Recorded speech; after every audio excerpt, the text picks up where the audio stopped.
quiet on the set. Hey everyone, and thanks for tuning in to another episode of Millennial Verses. I am joined by Keenan and Amelia, as well as some guests today. So welcome to Stevie, who you might remember from our Gen Talk series, and welcome to Katie, who is a first-time guest. In this episode, we will be talking about allyship, and I'm excited to see where this conversation goes. When you all think about allyship, what comes to mind? I think for me, I think the first word that comes to mind is support, um, or aid. What about you? Support, lead, and advocate for. Sympathize as well. That's good. Mm-hmm. Empathy and sympathy they're really good ones. I think even like empathy is important. I think if it's something that you haven't been through, sympathy is important if you have, and I think there is some level of like sameness in that, if that makes sense. Mm-hmm. Yeah, it's a good one. What about y'all? I think genuine support system, putting emphasis on being genuine with that. I think of community. Don't know why. Intentional community, maybe. Yeah. That's a good one. Yeah, that is good. Lord, do you have another question after that? Okay, so here I looked up the definition of allyship, and according to the Oxford Dictionary, it is active support for the rights of a minority or marginalized group without being a member of it. And they give an example. This training should emphasize tangible ways that employees can practice allyship, such as speaking out against discrimination. Do you guys feel like that fit a lot of sort of your thoughts, or like when you think about allyship? I like that it like specifically pointed out like you're not a member of that group. Mm-hmm. I think that's what I was thinking. Mm-hmm.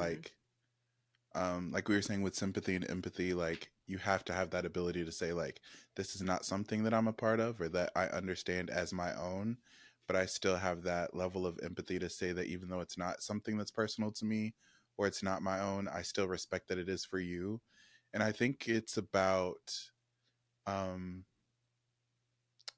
like just being equal, if that makes sense.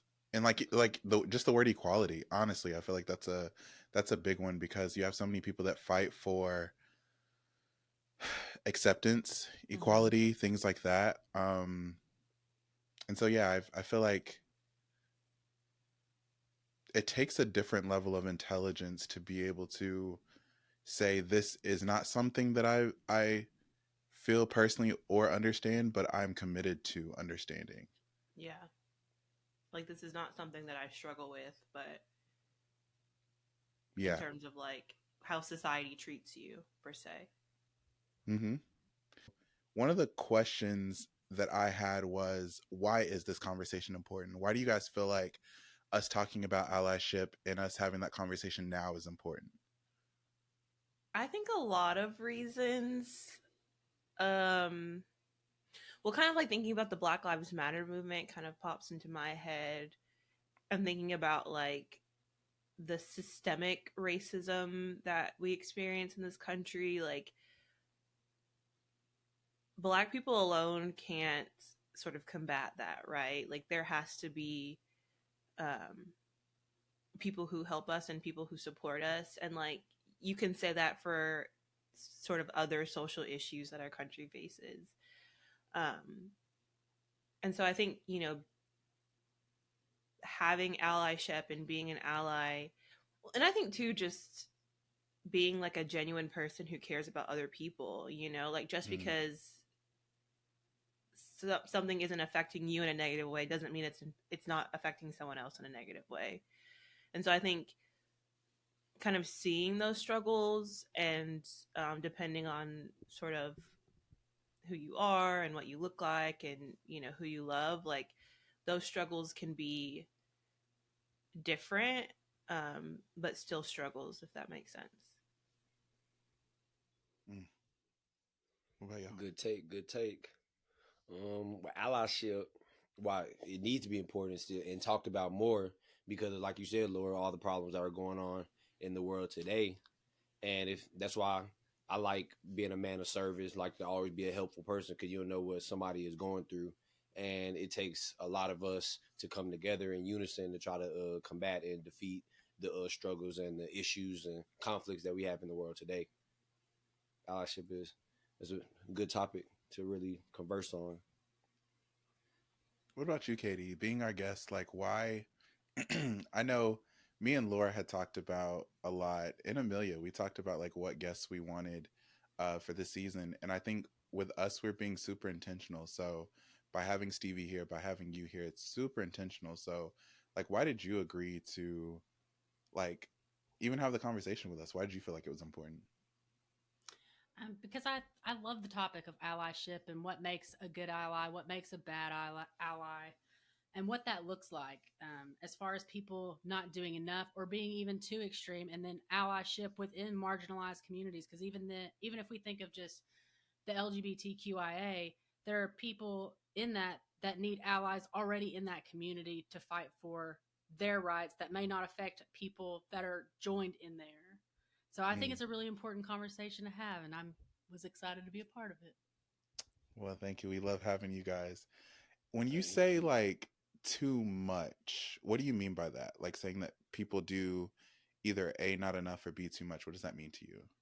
So like for too much, let's say you're calling yourself an ally and you've done research on the issues and maybe have educated yourself on this community that you're trying to support, but you've researched the wrong information and you may be out here correcting people incorrectly and not only putting a bad face out for the community but making yourself look kind of dumb.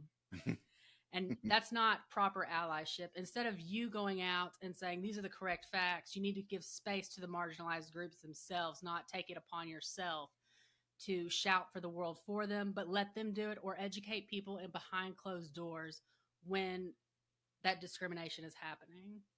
Mm. That's really crazy because I was writing a question down that was like similar to that.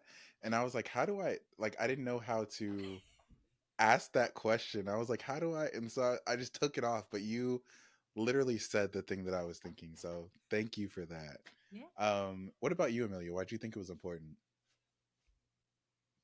I'm kind of on the same page as Laura, where I feel like marginalized communities can't always advocate for themselves. So it's important to always like reach back or reach across the aisle and be able to advocate for people from where you're at, or being able to empathize with their situation.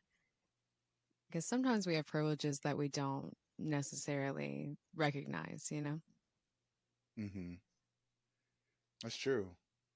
I I think it's funny that with us having this conversation, and I'm trying to figure out how to word this too, but y'all know that with coming up with this topic, and I'm saying this because Laura and Amelia, you guys both know we've had this conversation off mic, but with having this conversation, we really don't have too much conflict like off mic.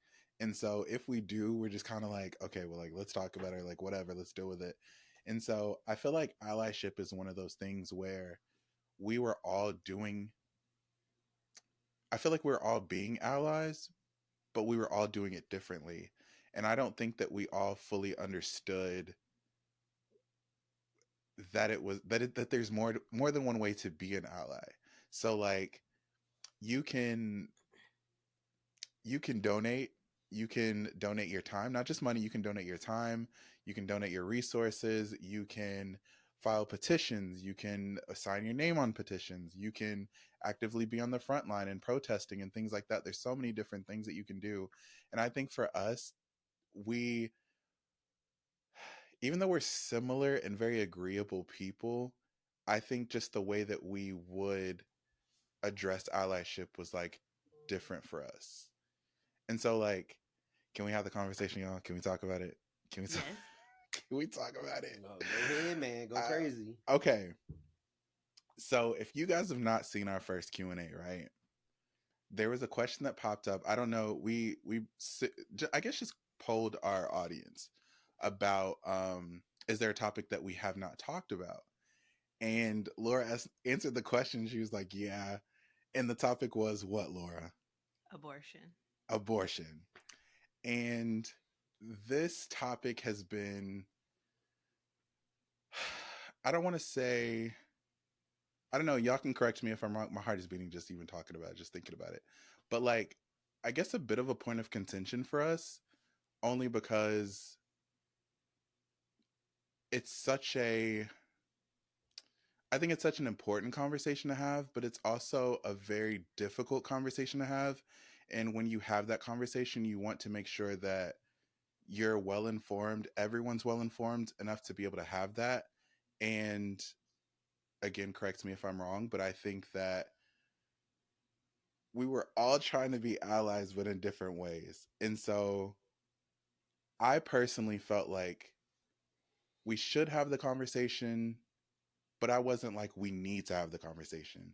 It was sort of, for me, it was just like, can we have the conversation? Should we? This is why I think we should. And so, can you, like, Laura and Amelia, can you guys give like your sort of perspectives on, like, your thoughts and your feelings on when we talked about that? Yeah, so I think for me, I was sort of not willing to have that conversation for a variety of reasons. Well, I wasn't I wasn't willing to have that conversation with the group that we had. Let me put it that way. Mm, Because I felt like when we kind of wanted to have that conversation, it was when the Supreme Court like sort of knocked down Roe v. Wade. Is that right? Roe v. Wade? Okay. I was like, I hmm. don't want to be wrong. Roe v. Wade. Yeah. And I think, a lot of states were sort of taking the matter into their own hands. And being from a state that, you know, was not very pro abortion, I think I was worried about legality in terms of, do we know what we're talking about from a legal perspective? And medically, do we know what we're talking about? Because there are certain types of procedures that would be considered abortions, um, even though like the child or the embryo is not viable, it cannot live outside of its mother's womb, right? But it's still considered an abortion, and those mothers still have to carry the child either to term, or until it comes out naturally, or until sort of there's an issue where they have to take the baby out. Um, and so I think I wasn't really willing to talk unless we had either someone who had sort of a medical background, worked in OBGYN, that type of field, or we had someone who worked in the legal system, or worked, maybe isn't a lawyer, but worked sort of close to that system. Um, just because I'm very like factual, and I'm the like, I don't ever want to feel like I'm giving you guys wrong information or people wrong information. And so that's kind of like where I was coming from. I didn't Hmm. want it to be, and I think that's kind of hard to say, I didn't want it to be just like opinion based on what we thought. Um, and so, yeah. Yeah. I agree with all of that. Like absolutely all of it. I think those points are really important to make because I think some people don't fully understand sometimes the stance that they're taking Hmm. at face value, maybe. Personally, I was just tired of it. Like tired of talking about it, tired of screaming that I'm a person and I shouldn't Mm. be like forced to carry a baby like an incubator or something. Just because it seems cruel and wrong. But because sometimes just the talking about it is like, are you kidding me? Am I still begging for this? Am I still begging to be like seen, Mm. to be for men to admit that this is cruel? You know, like that 8-year-old in Ohio, like to admit that this is cruel, this is wrong. Because I just feel like, does that does that really have to be explained? And I just got tired of it. So I'm just tired of talking about it, and like if you don't get it, I don't know, maybe you need to reflect. But yeah, because I do think that maybe the experts would be more patient than me. Because I don't know, in my old age, it's like I'm tired of talking about it. It's like you can carry that baby. You can make that decision for yourself. You can think about it on your own. I'll think about it on my own. That kind of thing. Yeah. But yeah, because I just feel like it's not there. Maybe that's it. It's not a conversation that should be had really outside of like a woman and her doctor, Hmm. and that's kind of how I feel about it. But yeah. So I You know, don't know. that's, I don't know if you even know, but that's exactly what you said during the It episode. is. Yeah, I That's remember that. exactly what you said. And so here we are, literally a year later, y'all. We Mm. recorded the first Q&A a year ago, this past, like this weekend, this coming up weekend. Oh my And gosh, so time here flies. we are a year later. And that was like the first time that, like, in my opinion, that I was like, like when like a human does something and like a dog just like cocks his head to the side, like, that's what I was like, like I wasn't, um I don't know, I was like, well, we've had other conversations, and of course this is one that would be our biggest for sure. And I'm one of those people to where, and I'll say it again, like I said it that day, I never want to have a conversation just because. And I want to be very intentional with whatever conversation we had. And so that's why when you guys were like, no, I was like, okay. I think my only question was, okay, can you tell me why? And not in a way of like, well, why would you not want to talk about it? But just like, is this something that I should take off the list? We shouldn't talk about, and why is that? If you're just like, this is not our realm, this is not, what I feel like our brand is, or like what we should talk about for X, Y, and Z, whatever reasons, I would have been like, cool, like let's find us a topic that works for us, or and it's hard because, to your point, Amelia, like I understand 1000% why you would just be so sick of talking about it. It's like, why am I fighting for my existence? Basically, at the end of the day, that's what it is. Like, why am I fighting for autonomy, for me just to be seen as a person, to be able to live and exist however I see fit for my life? And I'm not a woman, so I don't understand in that way, but in some ways I do. um I ooh, even now it's kind of difficult, but I think for me, it really made me take a step back, because I was like, okay, am I not being a good ally by wanting to have the conversation? Like, is it inappropriate for me? And I think even later on, Laura, you know that it was brought up again, sort of in a very,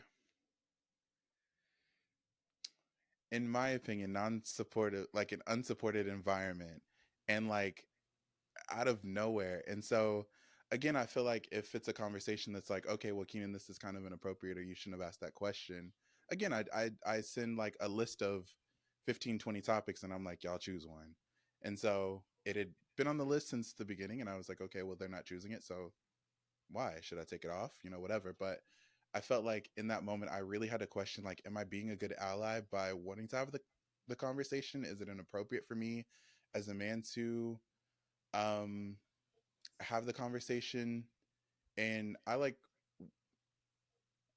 hope I can say this, Lauren. If not, let me know and I'll take it out. You know Okay. me, I'll cut anything. But when you and I were having a conversation and you said, well, Keenan, the truth is, like, sometimes it's not about personal experience, and sometimes it kind of is, because you may have more personal experience with abortion. Like me as a man, I may have more personal experience if I have been through something similar, or I've had to go through that with my significant other, or something like that, um as opposed to someone else, and that may be in the group, or another woman, or X, Y, and Z. And so I could have more of a personal story to that, even though I'm not a woman, if I have had some sort of experience with it. And so is that okay if Yeah, we talk? yeah. Okay. um and so I don't know, I feel like that's why I say allyship is just, it kind of looks different to everyone. And so I want to apologize to the both of you if I came across as being either A, pushy, or B, like an unsupportive ally, if that makes sense. Mm. Because I was genuinely just inquisitive, because I felt like with all of the laws and things like that were going on, I was like, well, like, is this something we should talk about? And so from me to y'all, I do apologize if that's how that came across, because that was not my intentions in the slightest. I don't think there's anything wrong with being curious. I think it's fine. I think that's kind of the importance of the conversation that Laura was talking about, like one that's very like education based. You know what I mean? That it Mhm. like it'll answer a lot of like the curious questions and kind of help you maybe feel out, you know, not only how you feel about it, but maybe like where you kind of sit on the issue. But yeah, Hmm. so I don't think you're not wrong for being curious. So don't feel bad. Why, thank you. I appreciate Yeah, it. and like just from the conversations I feel like we've had sort of when we've been recording and we haven't been recording, I think that you've been, yeah, like what Amelia said, like I think that you've been curious in a way that's like very respectful and just like, hey, like let me know. And coming from a male perspective and coming from sort of the time frame that we talked about, like I completely understand why you would want us to have that conversation. Like it's makes complete sense to me. I think we can have the conversation. I think we just need to ask ourselves, like, what is the point of the conversation? Hmm. What do we feel like people will get out of the conversation? And I think for me, and I mean, this is my opinion. Obviously, you guys can disagree with me. I think for me, I don't see the point in having just an opinion based episode, if that makes sense. Like, because I just don't feel like that does anything. And I think being being women who could potentially be in a situation that could be illegal, like that's kind of scary, you know what I mean? And Hmm. like the fact that like this is on the internet, right? This potentially could be here forever. Yeah. um and I mean, yeah, you know what I mean? I don't know. There's a lot to that conversation, which is I think why I'm so like set, I guess, on having um some type of professional guest be Hmm. part of that conversation with us. Um I feel the same way. yeah. Like that would be, and there are certain topics that I do want to have, but that would be the only way that I have them. So Mhm. Dr. Jackie Walters, if you're listening, I would love to have you. Dr. Simone Whitmore, I would love to have you. They're from Marriage and Medicine and like one of my favorite shows. And so that they're both gynecologists, black women, doctors, black female doctors. I absolutely love that show. But they're Dr. Jackie actually, um, a couple of episodes ago, uh she spoke to Kamala Harris Mhm. about uh black mortality rate, pregnancy. Yeah. So like it was huge. Is And it I would Yeah. love, is it up there? what do you Like mean it's like up is it a there? high number? Oh yeah. For black women, yeah, the highest number of mortality rate in pregnancy. Yeah. Sheesh. And so her having that conversation, it was really beautiful, just to be able to watch. I didn't get to watch all of it. I watched part of it, but um yeah, someone who's educated, someone who knows, that would be for me the only way. Like, like I said, certain conversations we can have amongst us, some require guest and some, require specific guest, Mhm. very intentional guest. Like you guys are intentional. So um I 1000% agree. I don't know if we're there yet. Maybe we're not even there yet to be able to like really have that conversation. I do want to ask though, like Stevie and Katie as guests, like how do y'all feel about us having a conversation about maybe not even necessarily abortion, or you can like chime in on what we just talked about, but like just like a really important topic like that. I think specifically talking about y'all, the conversation y'all just had, you're on the right path of being an ally. With any marginalized group, people are going to be tired of having that conversation. They're going to be tired of fighting for that basic right that we all want. But you're also going to find people in the group who want to educate you and help you go through those more difficult questions. Some of it's not coming from a place of malice, but a place of ignorance. And Mm, you don't know better until someone Word. tells you. And you have to find that safe space to ask those uncomfortable questions that maybe you don't want put publicly on the internet, but that so you can face privately as an ally. So when that conversation is happening, you're better educated and can stand up and be a good ally to the people around you, whether they're present or not. So I think from what I've heard, you're on the right path of being, not that you're not, but you're on the right path of being a great ally for women in abortion. why, thank you. Yeah, I've I heard some of the Doing that questions you thing, ask, and man. I'm serious. You ask some of the right ones, whether they're uncomfortable or to ask or get the answer to. Maybe people don't want to answer them, and you know what? That's within. any person's right to say, you know what, I'm not the right person to talk to about it because I'm tired. I don't Mm, want to talk about it anymore. But I Hmm. promise you, there's somebody who's like, I'm ready to take up my part of this fight and talk to you about it. Let's have a discussion, a real one.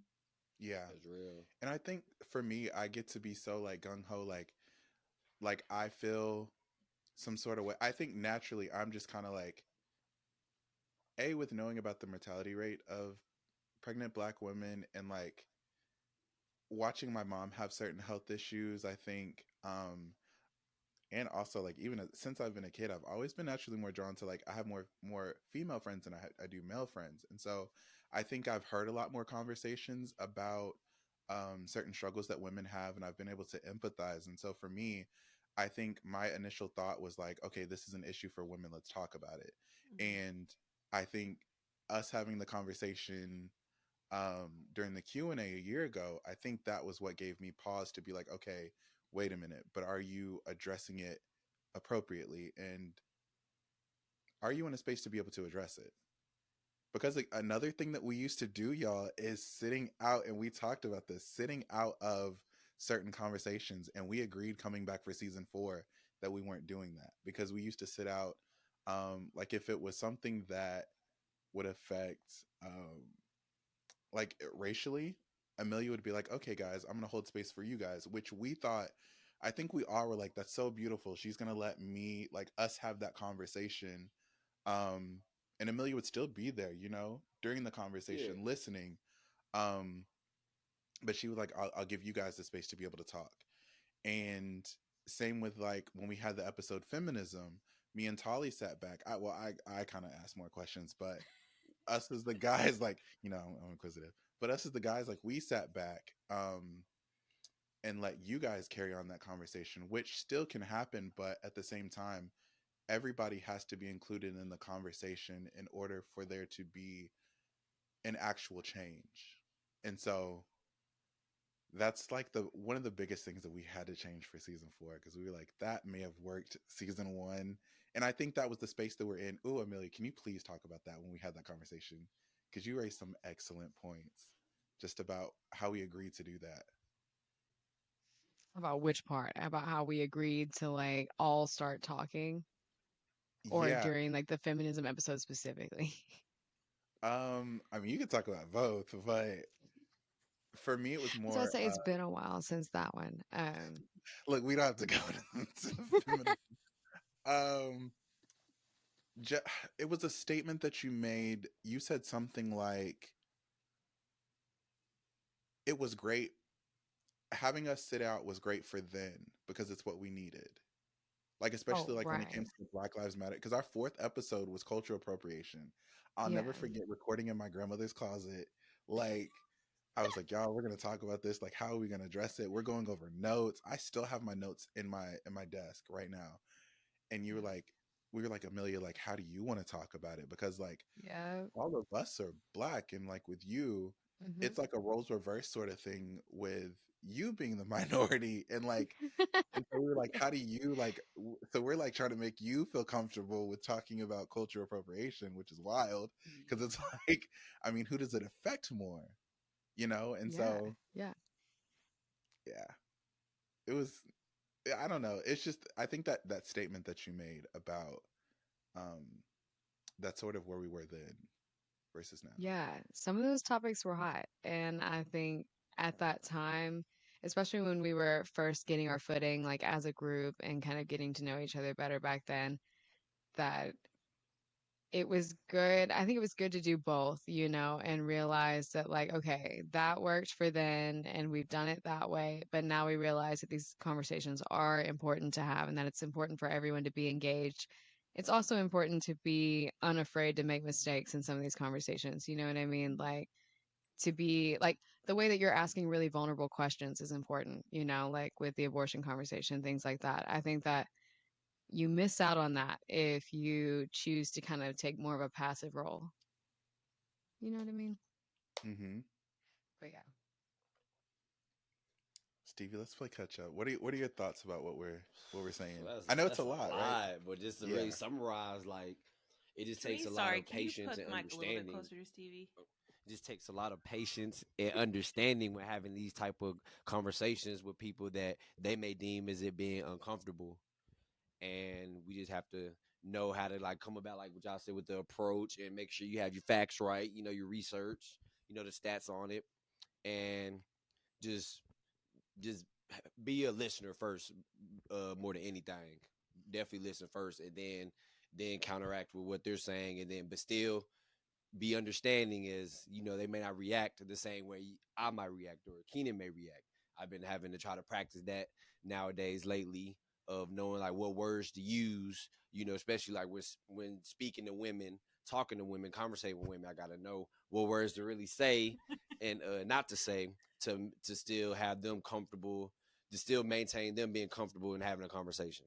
And especially with topics like, we can go with racism, sexism, abortion, things of that nature. So it takes a lot of patience and understanding. I think too, like being humble enough to, because I think sometimes, like what Katie was saying earlier about, um, like there is ignorance, and like being ignorant is not bad. We're all ignorant about something, right? And like kind of what you were saying, Stevie, like sometimes people don't know the right phrases to use, or and that's when you just kind Mm-hmm. of have to be humble, and like, and someone says, someone talks to you out of love and acceptance and appreciation and says, hey, this is not the way that the words that you're using are not cool, the way that you're speaking about this group is not cool, and it may be uncomfortable, but you just kind of have to sit with that and be like, okay, why did they say that, like, you know what are they trying to tell me, and sort of be more respectful, if you aren't being respectful, right? Like, and I think that no matter what, like kind of what you're saying, Stevie, like whether it be sexism or racism or homophobia or anything like that, you just have to be willing to listen, and you have to be willing to like just be like to just humble yourself and being open to hearing what someone else has to say, even if you maybe don't agree with it, or maybe the sort of upbringing you had like says something completely different. You just kind of have to be aware of that. I agree. I think, man, that just you saying like you have to sit in your ignorance sometimes and being, ooh, the ability to say I was wrong, even when you think you're being a good ally, by saying, ooh, I did not handle that right. It may not make you a bad ally, but it does make you an ally who needs to learn. Mm-hmm. And so just always willing to be educated Mm-hmm. and saying that like I know a lot, but I don't know everything. Like Mm-hmm. these however many degrees that I have, it's a lot of them. It's hard keeping up. But Uh-huh. even with these degrees, I'm just playing, y'all. I'm not that vain. But like there's always more to learn. And there's all like, first of all, you can't learn everything from a book. Mm. Some things take real world experience, some things take understanding and storytelling. And that's why I love with us, like with the podcast, Laura, you are such a stats and data kind of like you are research. You're that person. Amelia, you are the history. Stevie called you a nerd. I'm just asking. Hey, See, you that's what mind you're your own saying. business. You a nerd? You a nerd? It's true. It's I true. mean, It's no okay. lies detected, but it's fine. Amelia is the historian, and so she's going to tell us like longitudinal, like this is what it is. You know what I'm saying? And for me, I'm more of the experiences and the personal stories kind of person. And so I think the three of us together, like we really tell a full-fledged story. Mm-hmm. And I love that about us. And with having guests, oh wait, look, we come together. Y'all, I can't take him nowhere. I can't take him Together, nowhere. everyone achieves more. What everyone achieves more. Team. His ass. Anyways, um, yeah, I think that we tell like a full fledged story, and I feel like I love that we're able to sit back and have those uncomfortable conversations on mic and off mic, and be able to say like, hey, like I don't think this was handled right, or hey, like I know you meant well, but, and to be able to forgive, like Mm. that's huge, because in allyship it's going to happen all the time, and you're going to make mistakes, you're going to there's no such thing as a perfect ally, I feel. There's no, and I think for me, I definitely, I'm having like a come to Jesus, just an epiphany. I think I have been thriving on being perfect, and like the perfect, at least the perfect ally. I won't say as a person because, like, like that, but like as an ally, just wanting to make sure that like everyone feels seen and feel heard.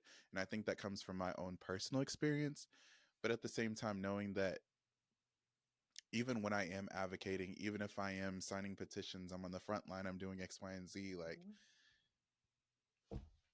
I'm no superhero, and like I still need to sit back and be able to listen. Amelia, I want to ask, like, Amelia and Katie, what have your experience has been with, because I know you guys personally, right?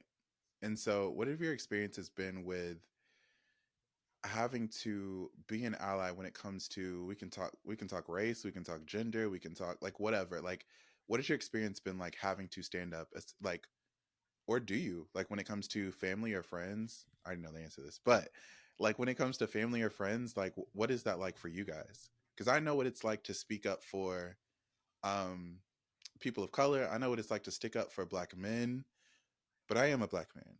I know what it's like to stick up for women. I'm not a woman, but like that doesn't mean that it's the same necessarily when it comes to race, or when it comes to even a woman having to, I don't know, stand up for a man. I mean, if that's what you choose, that's what you want. But so like what have your experiences been with that? Well, so if you want a personal story, I can dive right in with that. I would love that. She was And ready I would love to that. dive right in. now don't be telling my mama I'm calling her out like this. Don't Send her this episode. do not. I mean, she talks about it pretty openly now too. But so when white privilege really became a topic, we were all talking about. I don't know if you've ever heard of Our Town, but it's a diversity camp for teenagers where you learn about all different races, religions, sexual orientation, what that really is, and how learning to be accepting in education rather than ignorance, and coming up with your own conclusions and hearing it from the source.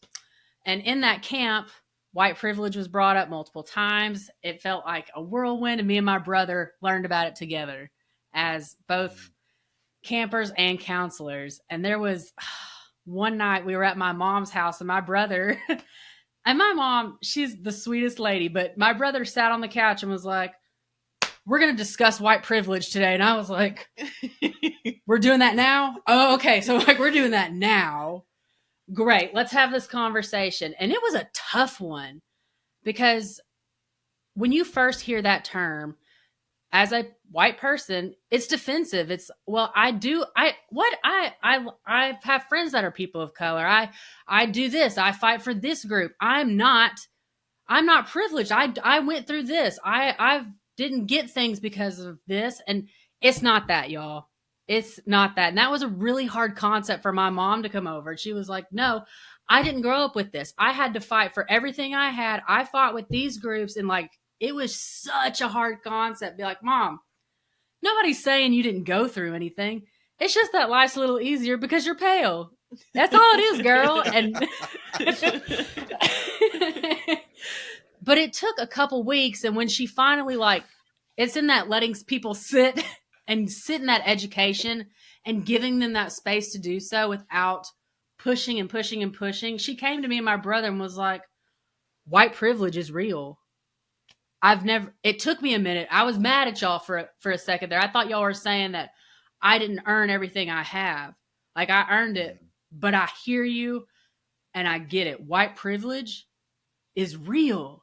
I am like, it was like her seeing through a whole new lens of, dang. And now she talks about it with anybody who will listen to her. But that was a tough it was a big fight. We all left mad. There was yelling involved because she thought we were coming for her, because initially that's how it feels when you're first hearing that term, that you're getting things out of life just because of the color of your skin. And with some things you are, let's be real, but it's mostly that you're getting a pass and it's easier to do some things. So yeah, there's that one. Wow. That is a great conversation. That's a very difficult conversation to have, Oh, especially right. when it comes to I family. never see my mama I come out bet. that chair like that before Yeah, we said that to her. especially like when they. Never mind, never mind. I can't get the words. You sure? No, I was about to say just basically like based on their upbringing, so they feel like well, it's a lot of people like they still like it's still around. Hmm. We're on top of racism. Anything. Uh, well, I feel like it's still around. Like people like fail to still like realize that times have changed. Like it's not what it was when people of age were growing up. It's not the same anymore. And some folks still, I feel like, still don't want to accept how it is now in this world. And like they still show it, but they just show it in a different way. They hide it. They can hide it a little better Mm. based off how it was, years and years ago, where they were just all out, blatant with it. And because I don't look at nobody at all based on their color whatsoever. Like I barely even look at my color. You barely look at your color. I be having to remember that I'm, of color whenever I'm just having a conversation with a person because I mean, like we're people, like we bleed the same, put our clothes on the same, all that. You about to chime in? You got a question? You got I'm to feeling chime it, in on it? Keenan. If you don't do Yeah, it, I exactly. will. Actually, it is phase. I'm tapping in Laura. Well, I think it's really. I get what you're trying to say, Stevie, but I don't know if it's coming off the way that you think it's coming off. Because saying Probably something not. like I don't see color is not that that's exactly what you said, but it's kind of what you said. And I think hearing a white person say that has a lot of like negative effects, right? Because I mean, they literally a couple months ago, an article came out that Wells Fargo denied some percentage of black people who had the exact same for loans, the exact same qualifications as white people. And it's like that was months ago, right? Like, black people still their houses, they have to if they're trying to sell their house, they have to hide that black people live there, right? They have to hide their Hmm. pictures, they have to hide whatever, right? So like we're still seeing like instances where black people are not being treated the same as white people, and then add different layers on it. Think about socioeconomic status, think about where they live, think about um like generational wealth and like sort of how generations of people who have had privilege have been able to be in this sort of world, speaking of or specifically thinking about America. And so I think we have to be respectful of where people come from, right? Like we have to like talking black and talking white. If someone talks black, they're not less intelligent, right? If anything, that's sort of a form of code switching, and that's a form of um, some people argue that the black vernacular is a whole different language, and that people know two Mm. different languages, like and if you know two different Ebonics. languages, Ebonics, yeah. that's actually really Yeah. good for your brain, and there's a lot of benefits that come with learning more than one language. um, and I think seeing different, like thinking about like people who are Hispanic and like the struggles that they go through, and people who are Asian and the struggles that they go through, and like this idea of like the model minority and what that means. And so I think we have to respect what people look like. We have to respect where people come from. And I think it's not as and I think there's no point in saying something along the lines of like your skin tone doesn't matter to me, because it matters to the world and we live in the world. I think I think the intention is there. I think the delivery Yeah, I no, definitely, yeah, I think it was definitely, just definitely. the yeah. Um I I also feel like when it comes to any sort of marginalized group, right? That like you guys said earlier, there's a lot of like me having to fight, me having to protest, me having to speak, like like why do I always have to stand up for me? Like it's okay if someone else wants to, or if a I'm gonna tell y'all a story. This happened over the summer, right? So, oh god, it's gonna be bad, but I'm gonna tell the story anyways. So I had a friend who we get together typically in the summertime, and there's a Fourth of July situation. And for me personally, I understand the Fourth of July. However, comma like Juneteenth is my celebration, and for my community, I hate to say it, 1776, my people weren't celebrating. We just weren't. We just weren't. And so I had to sort of agree because I understand that it's just a celebration. I understand that it's just this and that, whatever. But I also had to say that, okay, I want to make sure that I'm respecting myself, respecting my community, respecting my ancestors by whatever decision I make, whether it's to go or to not go. And so I said, well, I will be willing to go, but can we have a conversation about Juneteenth, why it's important? And mind you, I was the only Black person there, and it was probably 100 plus white people. I didn't see anybody Ooh. in the country, in Arkansas, which already for me, being a bigger black, dark skinned black man, m- when I tell you my eyes are scanning everything, I don't get to fully enjoy myself because I'm looking at my surroundings, making sure that I'm safe. And that's something that my friends, that while they're walking around doing whatever, having fun, they don't see me doing that. And so part of allyship was thank you so much. I'm glad that they gave me the space to be able to have that conversation. Um, I told them like, look, I come because like I want to support you guys and I want to have fun, but it's not necessarily the most fun situation Mm. for me. Just because I have so much anxiety about not necessarily do I think that I'm in an unsafe situation, but we all know how things can change in a split second. And so I have to be aware of my surroundings. I just do. And we had a really beautiful conversation about that. But in however, comma, not everybody shared those same sentiments just because, again, like you were saying earlier, Katie, I don't think that they were trying to be rude or disrespectful or racist in any sort of way, but just ignorance. Like, well, why, what about this is unsafe? Or like asking questions like, why would you feel uncomfortable? But like, have we not accepted you and made you feel comfortable? And it's like, well, first of all, it's not just you here. Second of all, it's not about you. It's not about what you feel like your level of my level of comfortability should be just because you're present. Mm. Mm-hmm. And I think that the initial having the conversation of my uncomfortability was beautiful for allyship, but I think the reception and the response to it from certain people was not necessarily. I think there's asking questions, and I think there's asking questions for Mm. purposes, if that makes sense. You have a hidden agenda or an intention behind it, and it's not, are you asking questions to understand, or are you asking questions because you feel guilty and you want to get out of that guilt? That white guilt, baby. I'm gonna say what it is. If are you trying to get out of that white guilt?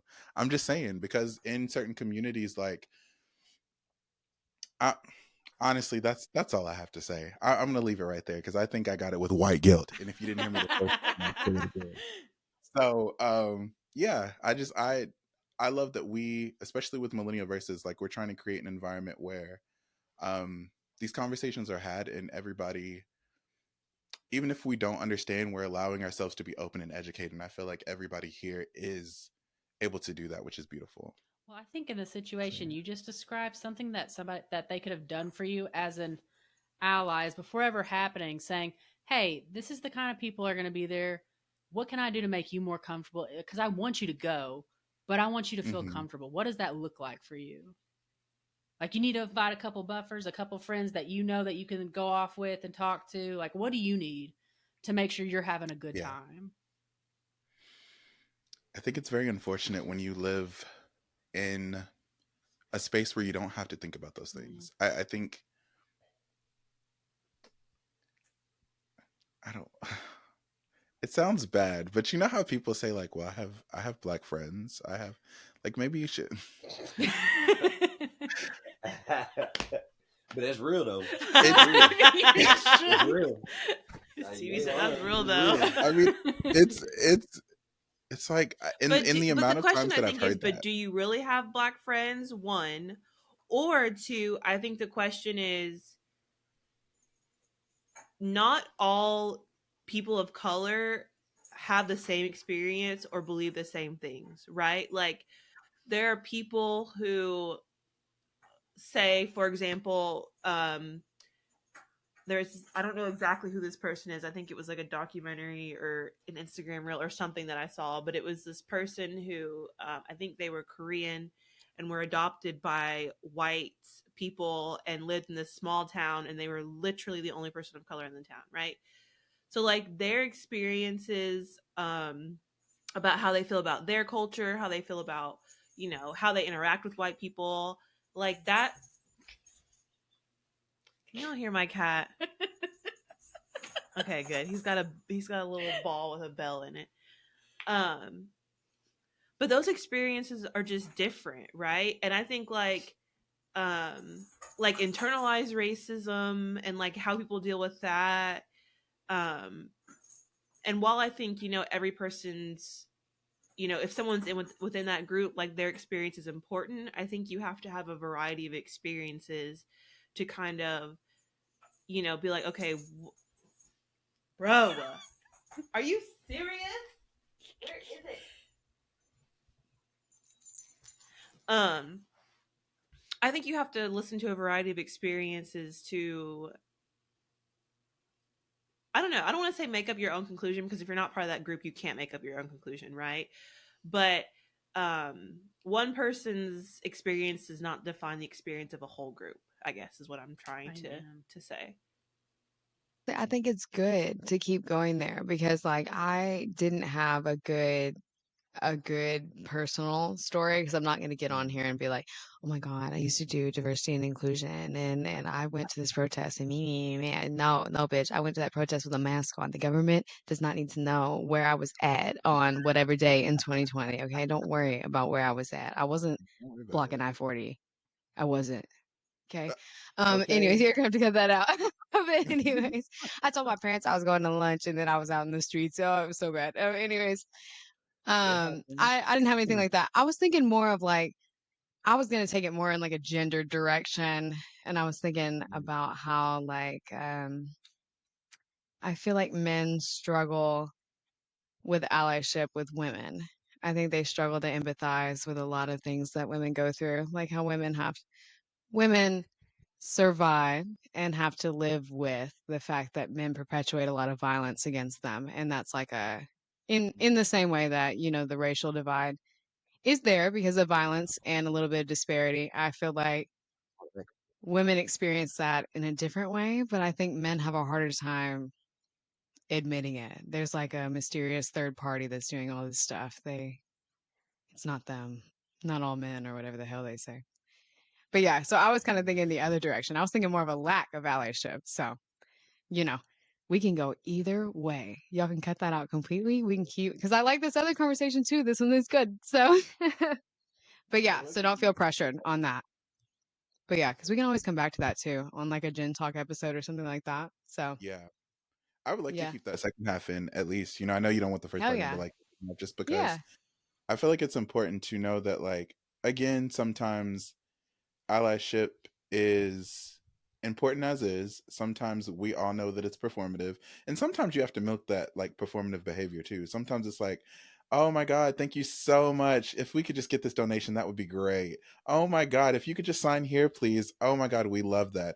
Oh my God, would you help me make these signs? That would be incredible. Like sometimes you just gotta milk it. If you're gonna perform, baby, act your ass off. Like I want you to have the starring role. I want to make sure that my task is completed. I want to make sure that this petition is signed. I want to make sure that this bill is passed. I want to make sure that this donation has been made. I want to make sure that this cash app went through. I want to make sure that it's all taken care of. Yeah, So man. if you feel like acting, I'm gonna make sure that you are Viola fucking Davis. Oops, sorry. I'm just saying, like, if you want to We go did there, too. I'm gonna make sure you are Meryl Streep. I'm gonna make sure that you are, let's see, who's another good one? Denzel Washington. I'm gonna make sure that you are Brad Pitt. I'm gonna make sure that you are. I could go on forever, but anyways, like Say Angela. I feel like you better be Angela Bassett in this bitch. Like we better go off. You are gonna have the starring role. So yeah, Indeed, he said that's Denzel. exactly Indeed. Denzel. Like you are gonna be Denzel. So, do you guys have Anyway, examples of like bad allyship that you've sort of experienced? I had someone. Ooh, I can say this because I don't think they'll Stevie, listen. I I'm gonna had need you someone to do better with the who. mic. Thank you. Damn. I had someone, and I'll say this because I don't think that they'll be listening to this episode. I had someone who sort of was one way with me initially. Um, because for me, like I came out to them. And so initially when I came out, it was like very like, oh my God, like I'm just asking questions, like, oh, like I support, blah, blah, blah. And then you get around a group that has a similar mindset to you. And now all those questions that you had that were just sort of inquisitive and me being able to educate, because me personally, I totally understand when people are like, I don't feel like educating. Sir, this mic is thank you. Just if you could please just Love it, right yeah. there. Um, how about I just Oh, yeah. yeah, I was getting no, tired yeah, no, too. that's fine. I'm getting tired too. Anyways, um, I totally understand when people say things like, oh, I don't want to, like, I don't feel the need to educate all the time. Because sometimes, first of all, it's exhausting. Like Amelia said, it's exhausting. You don't want to do it all the time. But for me, it's kind of fun. And so I like to educate just because I'm like, I'm imparting wisdom and a piece of me is going to be with you for the rest of your life. You're welcome. And so, but with having that conversation for me, the initial conversation was good. They were inquisitive. They were asking certain questions, and I could tell it came from an inquisitive place, not a judgmental place. However, when I came out to another group of friends, and that person was there, the questions led from being inquisitive to judgmental Mm. Mhm. because the questions that the other people were asking were all judgmental, and it was, well, I feel like this, and honestly not even really questions, but I feel like this, you should live your life this way, I believe in living life, oh, very very. And so again, me in that situation, especially when you're trying to be vulnerable, Mhm. especially when you're trying to um be vulnerable with people who are close to you and have been close to you for such a long time, when that's sort of taken advantage of or not respected, at the end of the day, just respect it. You don't have to like it, you don't have to love it, um because again, we've all lived differently, we've all grown up differently, but we all have to respect each other. And with asking those questions, it wasn't supportive, it wasn't a healthy space, it wasn't a healthy environment, and for me, I knew immediately, like, okay, this isn't for me, I need to sort of leave. And so there's been minimal contact at that point, but I had to go back to my friend and say, hey, listen, you were really supportive when we had that conversation initially. And then you get around these people who are not even really asking questions, but more making statements, generalized statements based off of, I'm just going to say it, based off of ignorance that they've learned um, over time, generationally, and like whatever. Um, and now your tone is switched. Now you're and I'm a very non-confrontational person, for me to speak up and to say something and to ask like, why did you do that? But I did. That's been my journey. We talked about quarter life crisis last week. Like that has been me. That has been me, like using my throat chakra, me opening my mouth and using my voice and standing up for myself and being like, hey, so you're one way with it when it was me and you, and now you get around a group of like-minded people, and now you feel like you can ask these judgmental questions and you can say, well, I feel like that wasn't okay. And so I feel like that was me advocating for myself and my community, which was beautiful.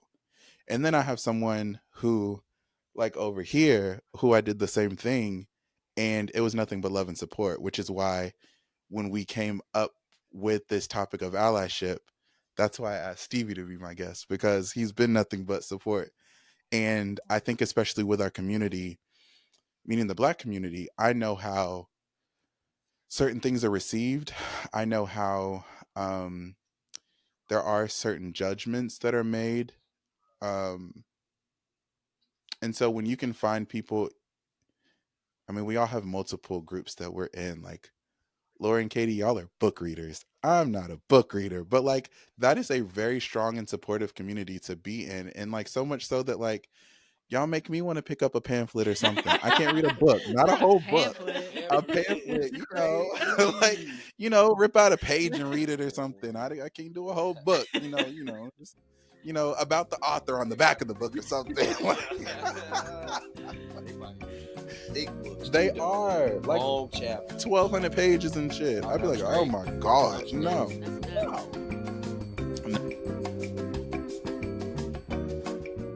It could be a lot worse, but hey, as long as I got my health, as long as I got a good support system. Cause back to the question you asked about, have I ever like experienced bad allyship? And I don't really think I have, because if you're displaying bad allyship, then you shouldn't even be within my support circle anyway. So I wouldn't even like come to that, would even approach that person to even ask them for like any advice or whatever, or open up to them about what's going on with my life. I wouldn't even do that anyway. Like I want to like pride myself on being around like a close circle with people that are supportive and non-judgmental, and just always being there for you. You're not trying to like judge you or like make fun of you all the time, stuff like that. Yeah. Making fun is gonna happen, but as long as you're there for that person, you keep it real with them, you tell them what they need to hear and what they don't want to hear. I mean, that goes a long way, and that's why I try to appreciate the people that are around me that perform those behaviors. Yeah. I just want to say thank you to Katie and Stevie for joining us as guests on this episode. And Not a problem. I enjoyed my time. Thank you for having me again. Thank you. It means the world. It is an honor, almost like a privilege. Cause you could have went to anybody else, I'm to discuss this crying. topic with y'all, but y'all chose little old me. Y'all chose me. Thank you. And we won't be choosing your ass no more. Damn. I'm just kidding. I love you. Stevie, why did you do that? I'm crying. I can't focus now, bro. My appreciation like you were showing yours. We're glad you have that. Yeah, I can't say you welcome. I can't say thank you too. Like mama raised me right. Don't blame your mom for this shit. Sorry. Don't you blame Miss Wanda for your antics. Don't blame Miss Wanda for your antics. Oh, Miss Wanda ain't got nothing to do with you. Yes, she do. Yes, she do. I'm her seed. Offspring, the person. oh my God. Thank you again. Thank you for having us. Go team. Amelia is not going to be finishing the rest of the season with us. She is so over us. Oh, She's like, these bitches. Okay. I meant you. I wasn't calling y'all bitches. What an ally to end the episode by calling you. We have very bad allyship. See, now I'm finna call it Allyship.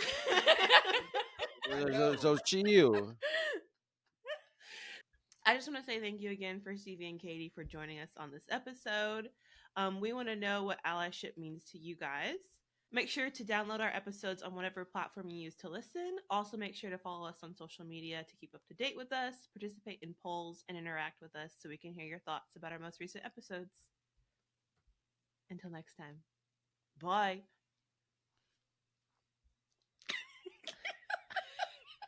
Stevie, any last words? I got it. I got the mic. I got it. Oh. Thank y'all. Thank y'all again.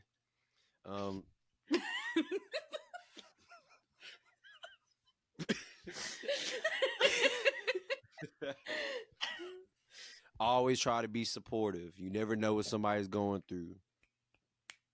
Judgment-free world. Not zone, but world. Allyship. Allyship. Yeah, allyship, that too. Allyship. Yeah, have some good allyship. It goes a long way. Hashtag Allyship. For me.